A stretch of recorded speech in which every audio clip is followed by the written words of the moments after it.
pokok duit-duit ni. Bro, Ya. ni pokok apa ni? Buah apa ni? Ni durian blackthorn. Blackthorn besar betul lah. Ni kita baru cabut pokok duit-duit ni. Oh. Pokok duit-duit ni dia boleh merosakkan hasil durian kita. Sebab bila dia ni parasit kan menumpang. Jadi buah durian ni blackthorn ni macam ni nanti tak dapat grade yang kita nak lah. Tengok ni, ni anggaran lebih kurang dalam 3 kilo. So dekat kebun sini kita keluasan lebih kurang 22 ekar. Kita bukan sekadar ada blackthorn. Nampak blackthorn ni 3 kilo lebih kurang ni 2 kilo lebih kan. So lain tu, ni sebelah ni kita tengok. Sebelah ni ini IOI, ni pokok tua IOI. Nampak tak? Ni IOI pokok tua. Okey. IOI ni pokok tua ni besar ni. Ni nampak tali banyak, itu ada dahan dah patah. Ni IOI.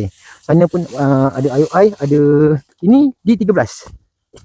D13 ada, Kanghai ada. Tapi ni D13 lah, tengok buah dia.